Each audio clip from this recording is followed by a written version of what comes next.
much for joining us. We are thrilled to be able to catch up with you today. Thanks for having me. I'm so glad to be here.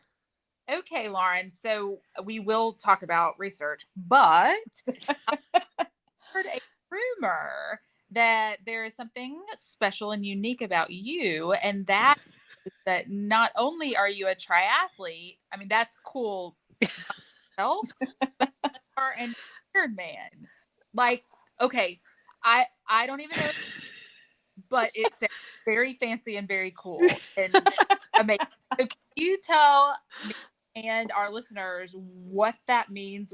What are you swimming, biking, running, and all at one time? All of the above.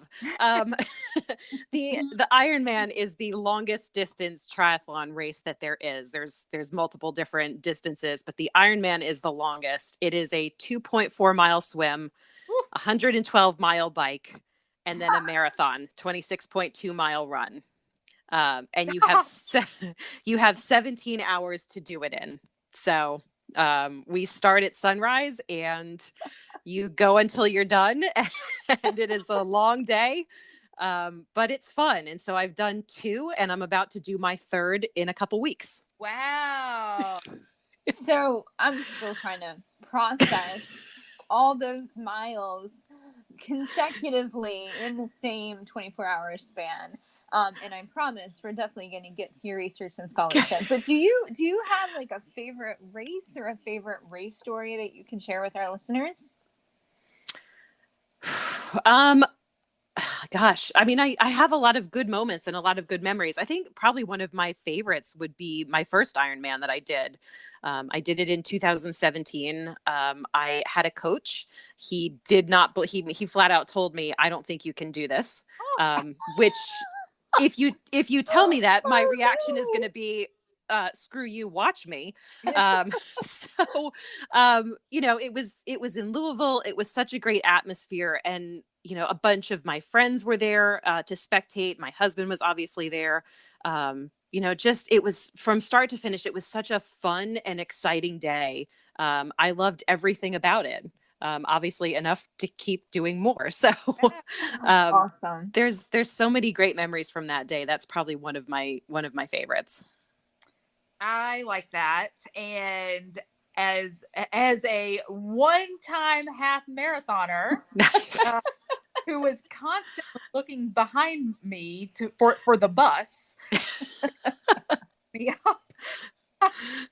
Like 17, you have 17 hours, and then is there a bus that comes and gets the Yeah, well, in each discipline, there's a cutoff. So if you don't finish the swim in, I think it's 2 hours and 20 minutes, then they just pull you off the course. And then the bike has a couple different cutoffs, because the thought is if you can't make those time cutoffs, you're not going to finish in the 17 hours. So, and at some venues they have to pull you out of the water so the boats can get out there or the cars can get back on the road if the bike course. So, but yeah, if you're still out there at 17 hours on the run, usually they'll let you finish and cross the finish line, but that you're going to get the DNF, the do not finish distinction after your name. So, womp womp. Well, I know. It's a big oof. Well, thank you for sharing that. And yes. we will now shift gears and hear about some of the other stuff you're doing. Sure. So you are not currently at the University of Alabama, and so we would like for you to give us some basic information about who you are and what you do. We've heard all about triathlons and Ironman, but we call this the rapid fire section of our conversation with you, and this is just where we get to know you a little bit more. Okay. All right. So first, where are you from, or where did you grow up? I am from Connecticut. I was born and raised there, in a small town in the suburbs of New York City, in one of those commuter towns. And I stayed in that area through college. I did my undergrad at Fairfield University. And then when I graduated, I was ready for a change of scenery. I was ready for something different. So I moved to Atlanta. And then I spent my professional career bouncing back and forth between Atlanta and Birmingham. I did promotions. I was a television promotions producer first. Then I bounced over to concert sponsorship marketing for a couple years. And then I bounced back to TV, worked my way up to promotions manager until I decided to switch gears completely and go back to school and get my PhD. Wow. So, Okay, so I'm gonna have questions about those words because I don't even know what they mean. sure. But before that, where are you now? I am currently an associate professor in the media school at Indiana University. And what city is that in? It is Bloomington, Indiana. We're about an hour southwest of Indianapolis. Gotcha. And then when were you at the University of Alabama? I was there from 2007 and I graduated in 2010. Perfect. Okay, so that's a great intro to who you are and what you do. And what we'd like to do now is get a little more in-depth information about kind of who you are as a researcher and as a scholar. But Okay. I have to ask this. What did the young Lauren think she would be doing when she grew up? I mean, maybe it was in TV, but we kind of like our listeners to hear the path to the PhD and the path to academia. So did you think you would be a professor when you were 10 or 12 or 14? No, not at all. I mean, I didn't even think I was going to be a professor when I graduated college. So um, if I go back to young Lauren, I think first young Lauren was planning to be the next Mary Lou Retton. Ooh, yeah. That was going to be my journey. And then when that was not reality, I think I cycled through sort of the normal things that kids want to be. I was going to be an astronaut. I was going to be a doctor. And my mom is a nurse, and she said, I have always said I would never be a nurse. So apparently that was off the table. When I started college, trying to be an athletic trainer major. Wow. But chemistry happened and they asked me to leave the program after that. So I moved over to communication, where there was a lot less math. And like I said, even when I graduated college, I wasn't 100% sure what I wanted to do. It was something in sports. That morphed into working into television, and eventually there I circled around to doing promotions and branding for our sports department. But even when I was a senior in college, I wrote a paper for my undergraduate research capstone course, and the professor submitted several of our papers to the undergraduate honors conference that DePaul University does every year. Mm-hmm. The Fairfield magazine did a piece on those of us that got accepted, and I found this piece not that long ago, but I'm quoted in that magazine article as saying, I'm the black sheep of the conference because I'm the only one that doesn't want to go to grad school. And I found that and went, well, that didn't really pan out. So, Yourself. Yeah. It was when I got my master's. I was working in Birmingham at the time. I found in our employee handbook, I was working for the Fox O&O in Birmingham, and I found in the employee handbook that they would pay towards education. So I thought, well, if someone else is going to pay for me to get a master's, then I'll go. And so I got my master's there. And that's really when I started to fall in love with research and the research process. In my last television job in Atlanta, I told my boss at the time that I would love to go back to school and get my PhD.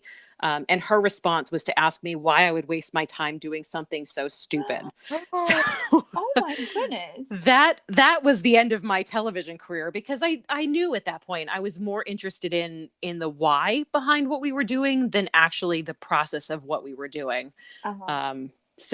So I started just to look around for, what were my options? What did grad school look like? And I found the program at Alabama, and the rest was history. Wow. I don't and that doesn't happen often. Right. So, okay, so you've mentioned sports a couple of times. Mm-hmm. Is that something that you're currently researching? And can you give us an elevator, even if it's not, can you give us an elevator pitch on your research? Yes. So yes, I am firmly centered in the sport media research realm. And if I look at the elevator pitch, I would say that broadly, my research looks at how athletes are portrayed in the media, and the effect those portrayals have on audiences. And since I've come to Indiana, it's really allowed me to shift my research more into a psychology effects-based path. So that's been really exciting. And a lot of my work will focus on gender, but I also looked at, race, nationality, instances of athlete activism, and really, how do these portrayals affect us on an emotional level? Is if the commentary is overtly sexist, what is our reaction to that? Does it make us angry? Does it lessen our enjoyment? What type of emotional reactions do we have from the narratives and the portrayals that we see in sports media? Mm. Okay, so I've got to ask a follow-up question. How is your favorite athlete portrayed in the media? It depends on which media outlet they're in. The growth of social media has been great. So one of my favorite athletes to follow is one of the professional triathletes, one of the professional women triathletes. And on her own social media, she puts up these incredible workouts, and she's just an amazing badass. So, to see these incredible workouts, she's in Colorado, and so she's riding and swimming and all of these different things that she does. She gets zero recognition in the mainstream media. Mm. Wow. So, that type of thing. But, a lot of the athletes that I look up to right now, a lot of the athletes that I follow, I mean, we can go something with Simone Biles, even if you compare how she's, talked about on NBC or ESPN, if she even makes it onto ESPN, is very different than the narrative she puts forth on her own social media. So that's sort of the easy answer is it depends. It depends what I'm looking at as to how they're portrayed. Okay, so another follow-up question. If you had to come up with a headline for one of your more interesting findings, what would that headline be? I actually think it would be my dissertation title, the title of my dissertation, which was Winning Isn't Everything. And so, I sort of came up with that title. My dissertation looked at the effect of commentary on enjoyment using the 2008 Beijing Olympics. And in looking at that, I mean, a lot of the focus on sport, right, in games is who wins and who loses. But that paper taught me, and as I've gone forward, that there is so much more than the outcome, right? There is so much more that happens from between the time the whistle blows to begin till the time the game ends, that it's not necessarily always the outcome that is going to be the biggest effect on our emotions or on our enjoyment. So, that the findings in that study and then going forward opened up that path for me to look at all the various things that happen during sporting events and how the narratives we hear shape our overall perceptions of what is, air quotes, acceptable in sport. So, I want to dive a little bit deeper into the perception and okay, so if I'm an athlete, I'm not an athlete, but if I were and I want something on social media, that may not be what's picked up, right? That's what you have just said. But then, so do you study kind of how a fan might engage with the social media versus the mainstream media versus, so I'm wondering, like, because I might be discouraged if I didn't get any like coverage on the mainstream media and I'm out there like Ironmanning, or if what I put out is very different than what's picked up. So kind of what happens with that disconnect, or not even the connection? I mean, there's no connection at all if you're not picked up. So what? Keep talking. Tell us more. Okay. In short, keep talking. just go on. I'm trying to think of a good example. You might have to edit this pause out. While I think about how to answer this question. So when I look at gender, I don't really do a lot of examinations of fan engagement. I don't study how people are actually interacting with media. I look at how they're reacting to it. So, a study that I did a couple years ago with two of my colleagues at Indiana looked at this commentary from the Rio Games. And we picked 4 different clips. One was beach volleyball, one was swimming, 2 were swimming, one was gymnastics, where all of the comments made by the commentators were sexist on some level, either overtly sexist or, subtle sexism. And so what we did is we put, we ran people through the lab and we asked about, how does this make you feel?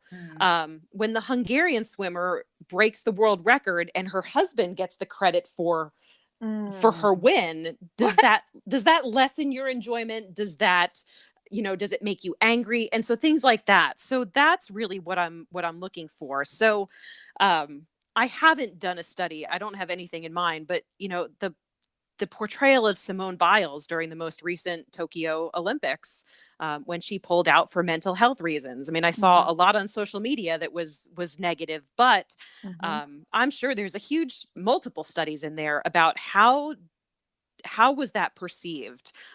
Did it make people like her more? Did it make people like her less? Did it take away from this whole idea that she's the GOAT? Some of the comments that I saw is the GOAT will push through no matter what. And I'm like, well, no, but okay. So really, how does that narrative, right? How do those comments, how does that narrative shape our perception, shape our enjoyment? But also, on the flip side, I have another study that I did several years ago now that's in Jobum that looked at athletes' self-presentation on Instagram. How are athletes portraying themselves? Does the narrative change? Do the visuals change when the athletes have control? And I think that's a really interesting vein to study. If I'm not dependent on media, I can put forth anything I want. So let me show myself actually playing my sport, right? And not sitting on the sidelines. And even for me on a personal level, that's something that I've really taken to heart with my own social media of I can sit back and complain, female athletes are passive and they're never shown doing their sport. And I'm thinking, well, I'm an athlete and I still do a sport. So let me be at least a small part of making a change there and portraying a female being active, even if it means, propping my phone up on rocks and sticks to take a video when I'm running on a path, just to have that motion in there, to have some sort of active, portrayal of what I'm doing out there. That's awesome. Well, okay, I have a question, but I also have a statement. As a follower of you on social media, I have to say that I actually enjoy what you put out there about your training, because what it shows me, the non-Ironman individual, what it shows me is literally like how hard you have to work to make that happen. And I think for like women in sports, or even women that compete in one of the disciplines, swimming, running, biking, cycling, I'm just a runner. I drown in pools. I'm a runner. Yeah. But like it, I think what it shows me, and when it kind of keeps me motivated, because it's like there are people that are out there grinding it out as well. So, as a fellow less competitive, less successful person, Stop. It's very cool. But here's my question. Thank you. Actually, let me interrupt you, because I'm going to say you are not just a runner. Take that narrative out. I have run one standalone marathon, and I swear I will never do it again. It was the worst thing I've ever done. It was harder for me than it is training for an Ironman.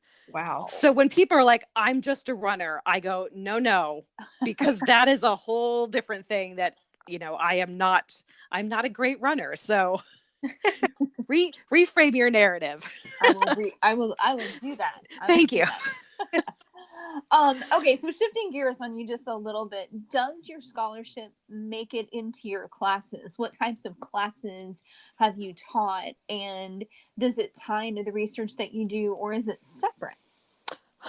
It does a lot more now that I'm at Indiana. So before I was at Indiana, I was at Auburn for 6 years. And when I was at Auburn, I was primarily in the PR discipline. So I taught, PR case studies, PR writing, research methods, PR campaigns, and there wasn't a lot of opportunity to bring it in there. I was able to sort of broaden out in my last couple of years there to do, more media effects course courses, sports and media courses. And so that's where I started to get more my scholarship in.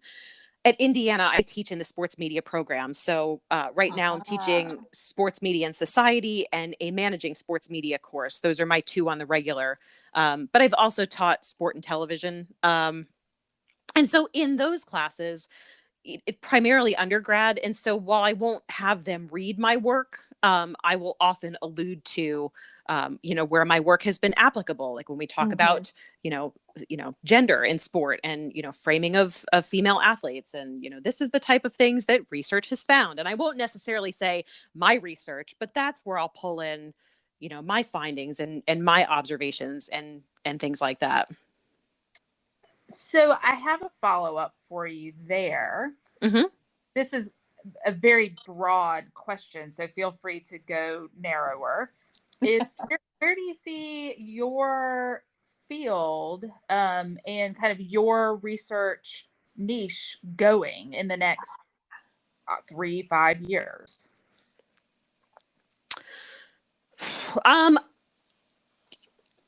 I think there's a couple different avenues of where it could go. I think, as much as COVID was or has been awful, I don't want to say was awful because clearly it's not over. Probably one of the good things to come out of COVID is that in the past year, we saw the viewership for women's sports explode in a way that we have not seen before. And so there's a lot of conversation about, look, if you put it out there, people will watch it. There is a market for this. And in that market, you still have to be able to tell a good story. Nobody's going to be happy if they turn on the NWSL and they're talking about, oh, and she was out with her boyfriend and, she really likes long walks on the beach. Cause we're like, no, we want to see, let's talk about them being an athlete. I saw a story yesterday that the Washington Spirit just hired a guy to lead their team. And he's like, I don't know much about women's I don't know much about women's soccer. And I'm going, was this really the best hire that you could have made? This is problematic. One, that you made this hire, and two, that he's out there saying, I don't know anything about this. Right. So I think I'm hopeful that this market is going to still demand coverage. And I think, as they're demanding coverage, to see, what stories come forth, what kind of narratives, what kind of portrayals, I still think there's, a whole opportunity there.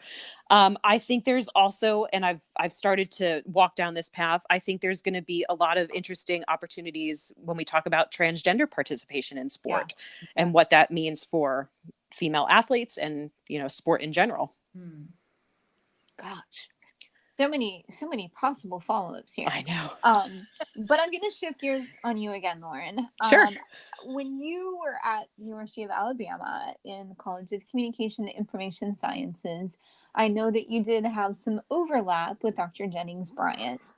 And I was wondering if you had a good Jennings story that you wanted to share, or talk about a class that you might have taken with him. Definitely. I think everybody has a Jennings story because he's just, he was just this larger than life presence. And even now, every once in a while, I'll still go, wow, I got to study, with I got to take classes from him. And that's really amazing. Because, any seminal piece you read, especially with media effects, it probably has Dr. Bryant's name on it. Right. But my first semester, I took media theory with him. And so I was, fresh into the doctoral program and really, I think I decided in that spring to apply to Alabama and got in. So there wasn't a big lead time between me applying and me starting, but we got to theory. And I think anybody that has taken a class with Dr. Bryant knows that when he hands back a draft of your paper, if he uses red ink, it looks like someone died. Like just stood over and bled out on your paper. And so that first semester, I think we handed in the first draft of our lit review and I was feeling really good about it until I got it back. And that semester he used purple, a purple pen because it was nicer. But I just remember looking at it going, oh my God, what have I done? I don't belong here. But just, I mean, every page was covered in ink. And I was like, oh my God. And I mean, it sort of stayed that way. I mean, obviously it was, wonderful feedback, but so I got through theory. I obviously made it. He didn't fail me out of the grad program. But my second year, I took his seminar in children in media, and same thing. We turned drafts in, and toward the end of the semester, one of the drafts I turned in, he handed them all back, and he was using red ink at that time, because I guess we'd been hardened into the ways of corrections. And I remember flipping through the paper, and there was one page that had no marks on it. And I was like, oh. So we got to the next class and we were talking about our papers. And I said to him, Dr. Bryant, I feel like I have achieved a milestone in my doctoral career. And he said, what was it? And I said, you gave me the paperback and there is one page and it has 0 corrections on it. And he did that little chuckle that he did. And he said, we'll give it back because I clearly made a mistake. And I refused. I said, nope, I'm going to frame it. It's going to stay. So that always makes me laugh to think about that. And I always sort of laugh to myself now when I correct or when I go through a graduate student's paper all right, let me be like Dr. Bryant and not scare them, but, give them that feedback that's really going to help them develop their ideas and all of that. But that will still always makes me laugh to myself when I think about that one page that had nothing on it. Sure. So I want to continue down this route, and for your looking back at that experience, and then for those folks who may be newer into academia as instructors or faculty, or new into graduate programs. When we think about research and writing, what keeps you motivated to do those corrections and get better? It can come down to minutia. It can be really hard to push through. So what keeps you motivated during those times? Probably a big motivation is I always want to put my best work out there. So, when I get a revise and resubmit, my process is I don't read it. Like I see it and I read those first couple lines that say, we invite you to revise and resubmit. And I just close the email. I go, all right. And then at a later time, I'll open it and read through it. And that's where I do my unfiltered response, where I will read through where you don't know what you're talking about. You don't understand that, and I do the unfiltered thing. And then I'll sit down and look through and say, all right, what have they found that's similar? Where can I improve this? Because usually there's themes to that. Most reviewers will similarly point out, here's what's missing in the lit review. And so to be able to look back, eventually I go, all right, they have my best interest in mind, even though they don't know who I am. So let me, put this all together and put my best work out. I feel like there's never any shortage of motivation in sport because there's always something that will, happen that will, there's a scandal, there's drama. And so when things like that happen, sit there and, write down questions about, ooh, what about this? What about this? Going to conferences is always something that keeps me motivated and keeps me engaged. Just hearing other people's, takes on, maybe something that I've been thinking about, to hear their take. But just to, come away from a conference, having heard, days worth of excellent scholarship, it motivates me to go back and say, all right, what can I do that's cool now? And I'm also involved in our Institute for Communication Research here at Indiana. So, to be in our weekly lab meeting, again, with people that are engaged and passionate about research is always there. So I think my advice there would be to try and put yourself in a situation where you are constantly engaged, where you are constantly inspired, and where you constantly are just motivated to want to produce work, and even to push through those times where you're just like, I can't do this anymore. I'm so tired. So I feel like I have 29 additional questions that I could ask here. Sure. But what we're going to do is have a rapid fire finish. and we may just have to have you back for another podcast episode. Sure. You mentioned conferences and how that engagement is one of the things that keeps you motivated. So I want to clarify to our listeners, that means you're actually attending the conference and attending sessions rather than bebopping around town and all of that sort of stuff. But I mean, that part is motivating too. So right. We've all experienced virtual conferences over the last year to 18 months. But what conference are you looking forward to attending in the future when we return to in-person conferences? there's two. The first one would be the International Association for Communication and Sports Summit. It will be in Philly hopefully in March, if we can get COVID under control and be in person. But that's one of my favorite conferences because it is small, it is sport focused, and it is the best group of people. So it's all sport, all day, all the time. And just the group of scholars that regularly go to that conference are so supportive and welcoming. And, I've never met somebody there that I thought, wow, they were kind of not awesome. So it's a great environment. And if you're a grad student and you're interested in sports scholarship, that's one I would definitely recommend because we love grad students at that conference. The second one is ICA, which is my other favorite one.